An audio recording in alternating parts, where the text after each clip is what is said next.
आप सभी को राम राम। लाल किले पर जो धमाका हुआ 10 तारीख की शाम, उसमें अब तक क्या हुआ है ये मैं आपको विस्तार से बता देता हूँ। क्या क्या जानकारी निकल कर सामने आई है, जिससे ये जो वीडियो है ये आपके पास रिकॉर्ड के तौर पर हो जाए। और गृहमंत्री अमित शाह कल रात से ही तुरंत घटनास्थल पर पहुंचे थे, अस्पताल पहुंचे थे। लगातार वो बैठक कर रहे हैं। अभी भी सुबह 11 बजे उन्होंने बैठक की, उसके पहले भी उनकी मीटिंग लगातार चल रही थी। कल रात 10 बजे ये धमाका हुआ है, ये हाई इंटेंसिटी एक्सप्लोजन हुआ है ये लाल किले के पास, मेट्रो गेट नंबर 1 के पास। और अभी इसे अब कोई संदेह नहीं, टेरर इंसिडेंट के तौर पर ही माना जा रहा है। UAPA unlawful activities prevention act, उसके तहत ये मामला दर्ज किया गया है। मल्टी एजेंसी जांच हो रही है, दिल्ली पुलिस है, एनआईए है, एनएसजी है, जम्मू कश्मीर पुलिस है।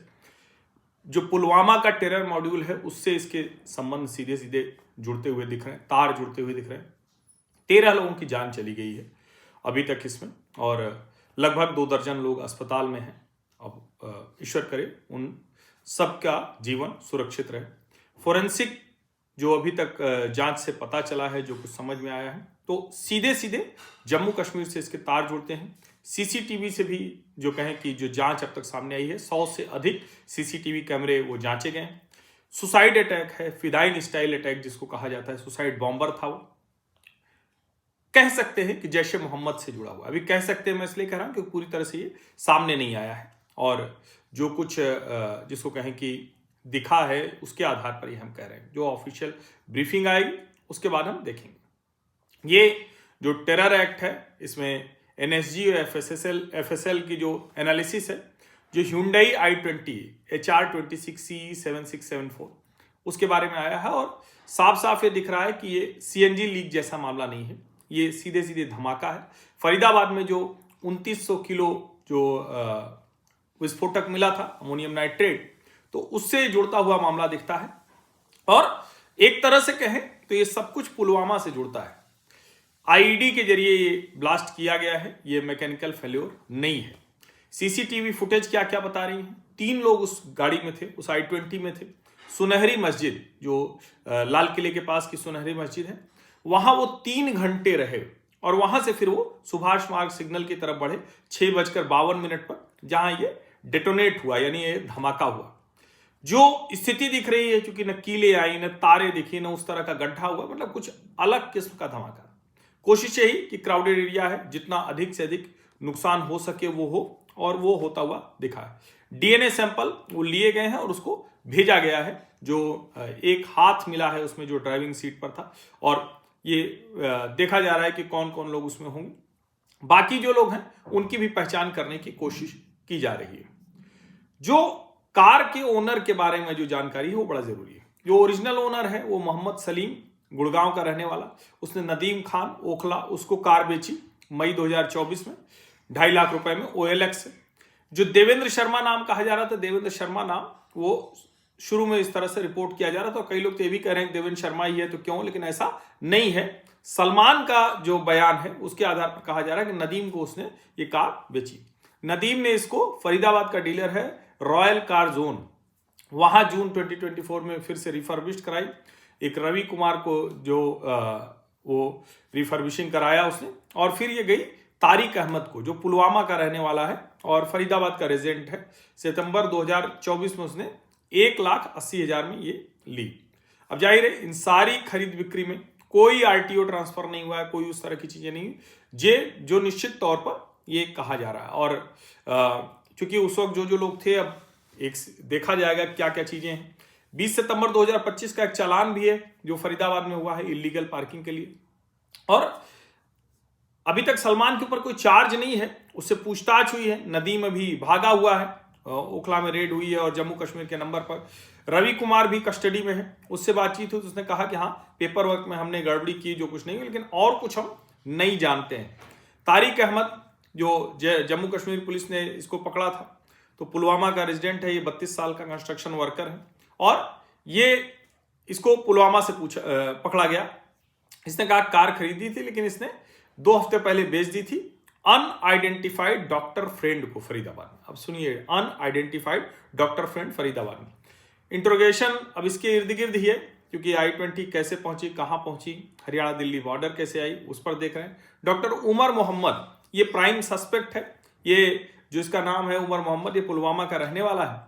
जैश ए मोहम्मद का ये व्हाइट कॉलर ऑपरेटिव है और जो कहा जा रहा है कि हो सकता है कि यही गाड़ी लेके गया। सीसीटीवी में इससे मिलता जुलता एक चेहरा दिखा है, एक उसी तरह से दिखा है। फरीदाबाद क्लिनिक 9 नवंबर को इसने छोड़ा और वहां से निकला है। एनसीआर में इसकी एंट्री हुई। ये फरीदाबाद मॉड्यूल के डॉक्टर मुजम्मिल अहमद गनाई, ये 10 तारीख को मुजम्मिल की भी गिरफ्तारी हुई है। 2900 किलो एक्सप्लोसिव, 20 टाइमर, AK-47 और जो हथियार वगैरह थे उन सब की। तारिक ने जो कार जो है उमर को दी थी। और इसमें कई ऐसी चीजें दिख रहा है कि लग रहा है कि चूंकि एजेंसी ने पकड़ लिया तो कुछ हड़बड़ी में किया गया। इसके अलावा अमीर राशिद, उमर राशिद, ये इनका भी नाम है, ये भी पकड़े गए हैं। 15 से ज्यादा घरों पर छापे मारे गए हैं। पुलवामा में पकड़ा गया है, पुलवामा में छापे मारे गए हैं। हवाला के जरिए पैसे आए हैं। एनआईए एक और लिंक खोज रहा है। जैश ए मोहम्मद के जो स्लीपर सेल है, जो डॉक्टर और इन सबको इस्तेमाल करता है, उस पर पूरी जांच की जा रही है। और जो ब्लास्ट की टाइमिंग है वो गनाई की अरेस्ट के कुछ ही समय के बाद हुआ। तो इसको यूं भी देख सकते हैं कि शायद वो जल्दबाजी में हुआ। और कहा जा रहा है कि जो पाकिस्तान में कोई हैंडलर है जैश ए मोहम्मद का, उसने टेलीग्राम के जरिए इनको ये किया है। अब अलग अलग राज्यों में अलग अलग जगहों पर इनके लिंक पाए जा रहे हैं। यूएपीए की FIR जो दिल्ली पुलिस के स्पेशल सेल ने की है, प्रीमेडिटेटेड टेरर एक्ट। तो अब ये जाहिर है कि एजेंसीज को जो उसमें शामिल हैं वो उसको उस तरह से जांच कर सकेंगी। और दिल्ली के जो CP हैं संजय अरोड़ा, उन्होंने सुबह 9 बजे जो ब्रीफिंग की थी, वो Pulwama module dismantled, doctor Umar's capture imminent. और अमित शाह ने सुबह भी बैठक ली थी, उसके बाद भी बैठक ली थी और अभी 11 बजे भी एक बैठक ली है। सब जगह सुरक्षा बढ़ा दी गई है, जो कोशिश की जा रही किसी भी तरह से ना हो। और जाहिर है अलग अलग तरीके से पॉलिटिकल प्रतिक्रियाएं आएंगी, लेकिन उसको हम छोड़ देते हैं। DNA confirmation on remains tracing doctor Umar's last movement via 20+ CCTV, Ganai Umar call record. तो एक तरह से कहें कि ये बहुत साफ साफ दिख रहा है। और अब इसमें कोई संदेह नहीं रह गया है कि ये जो पूरा एक्ट है ये टेरर एक्ट है, इसमें और कोई अब कंफ्यूजन नहीं है। तो एकदम जो कहते हैं ना कि स्थितियां जो दिख रही हैं, उन स्थितियों के आधार पर अगर देखें तो एक बड़ा आतंकवादी हमला, उस आतंकवादी हमले में ये जो जैश ए मोहम्मद का मॉड्यूल है वो उसमें शामिल हुआ है। कार जो दिख रही है वो कार किस तरह से खरीदी बेची गई है, उसका क्या उपयोग किया है, और जो 3 घंटे वो सुनहरी मस्जिद में रहा है, इसको आप समझिए, 3 घंटे सुनहरी मस्जिद में रहा है। अब जाहिर है और दूसरी इंफॉर्मेशन आएगी तो समझ में आएगा कि और क्या कुछ हुआ है, लेकिन ओवरऑल ये घटनाक्रम अभी तक हुआ है। और जो लोग वहाँ प्रत्यक्षदर्शी थे वो तो बता ही रहे हैं कि क्या क्या है। दुनिया भर में फिर से एक बार ये चर्चा होने लगी है गंभीरता से। क्या, जिसको बार बार कहा जाता है कि आतंकवाद का कोई धर्म नहीं होता, लेकिन आतंकवादी कौन है इस पर तो बात करनी ही पड़ेगी। राजनीतिक प्रतिक्रिया अलग अलग आने लगी है, तो उन प्रतिक्रियाओं को तो हम ऐसे ही देखते हैं, वो ऐसे ही आएंगी भी आएंगी, इसमें कोई इफ बट नहीं है। सर्वोच्च न्यायालय की तरफ से भी संवेदना प्रकट की गई है। अब ये जानकारी ज़रूरी थी, क्योंकि लगातार आप लोगों से कई लोगों भी एक फ़ोन भी आया कि आपने उस पर डिटेल वीडियो नहीं बनाया।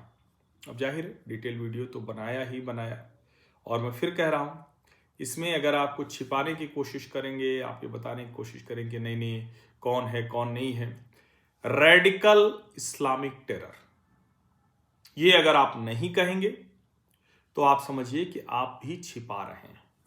तो आप समझिए कि फिर ये जो आतंकवाद की लड़ाई है इसको आप कमजोर कर रहे हैं। फिर से मैं कह रहा हूं, रेडिकल इस्लामिक टेरर। और ये जो 5 फोटो चल रही है, doctor Muzammil, doctor Adeel, doctor Mohiuddin, doctor Umar Mohammed और डॉक्टर शाहीन, ये एक लेडी डॉक्टर बताई जा रही है। सब अच्छे खासे परिवारों से हैं, कोई दिक्कत नहीं, वेल एजुकेटेड हैं, डॉक्टर हैं, और फिर भी आतंकवादी हैं। और जो उमर मोहम्मद है उसी के ऊपर माना जा रहा है कि वही सुसाइड बॉम्बर वही था। तो अब जाहिर है उसके बाद ये देखना होगा कि जो इस देश में डिबेट है वो सही रास्ते पर जाती है या नहीं जाती है। जानकारी जो अब तक की थी वो मैंने आपके साथ साझा की, क्योंकि अभी अभी एक फोन आया कि पूरी डिटेल जानकारी दे दीजिए। आप सभी का बहुत बहुत धन्यवाद। सब्सक्राइब अवश्य कर लीजिए, नोटिफिकेशन वाली घंटी दबा लीजिए, लाइक का बटन दबा लीजिए, अधिक से अधिक लोगों तक इस वीडियो को पहुंचा दीजिए और अफवाह न फैलाइए, न फैलाने में मदद कीजिए। वेरीफाइड इन्फॉर्मेशन ही आगे करिए। ठीक है, जो रिपोर्ट्स आ रहे हैं उसको दीजिए, लेकिन उसमें भी कोई मतलब अफवाह जैसा ना हो। बहुत बहुत धन्यवाद।